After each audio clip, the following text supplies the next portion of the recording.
Abbott says, do you have any tips on positive reinforcement? What is this? Someone says you need a hat. I got a bucket hat. Let me take a sippy sip over here, and then we'll get into this question, because this one seems deep, sir.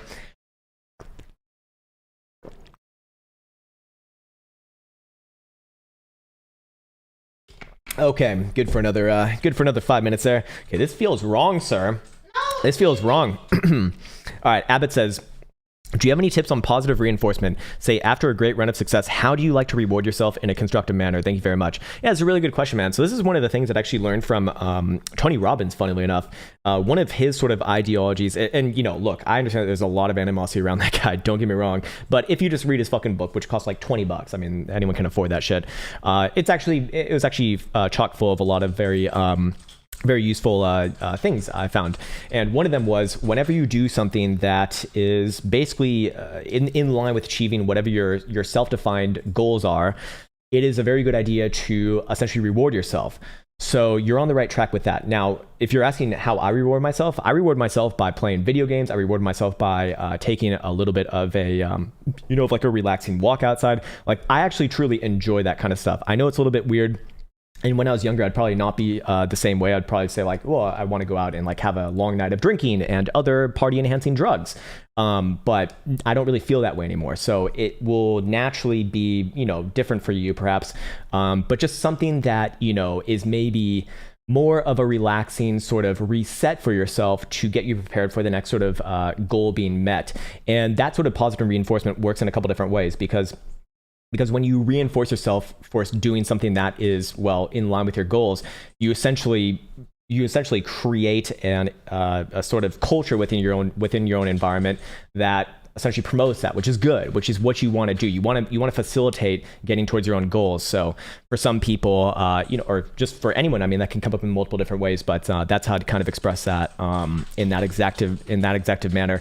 The thing that I'd say though is that you included a very specific point about that. How do you reward yourself in a constructive manner? So that's why I decided to and amongst many other reasons as well, move away from stuff that, if I reward myself with, it actually takes me away from what's called achieving future goals, or achieving whatever the goal that I'm looking to go towards. So for myself, that means I want to make sure that, I'm not losing out on sleep. I'm not like ruining my fucking brain. I'm not doing something that I might regret or take me further away from my goals. Ideally, you want the reward to be regenerative. That would be the underlying theme that I'd say. You want that reward to be regenerative. That will allow you to kind of recharge your batteries and then continue on with, achieving whatever goals that you've set yourself out for.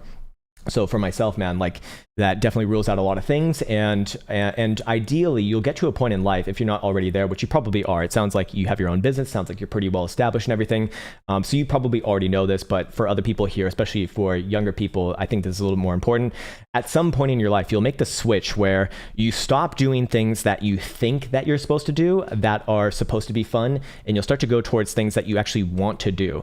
So, I know that in Western culture, for example, which is what I grew up in California and lived in Chicago and Oregon and all that good stuff, you're kind of taught that the epitome of fucking existence is to go to college and have fun and party it up every goddamn weekend, go to the club, drink bottles, get a table and all that good stuff. And I do think that you should do that. I actually do think strongly that everyone should have those experiences, go travel the world, go be, whatever you think is supposed to be fun.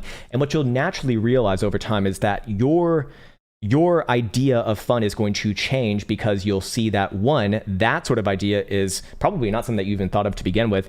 Two, you have to fucking poison yourself in order to really enjoy it for the most part as well. And then three, it actually naturally takes you away from things that you probably actually want to do.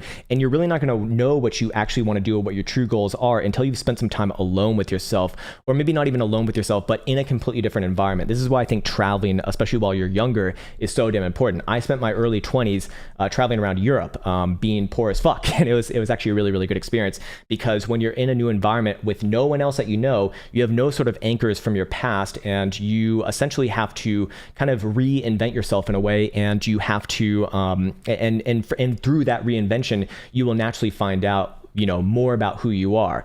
And when you're kind of locked in your own environment, you have, your whole community and whatnot that are kind of keeping you in place like a spider's web, essentially.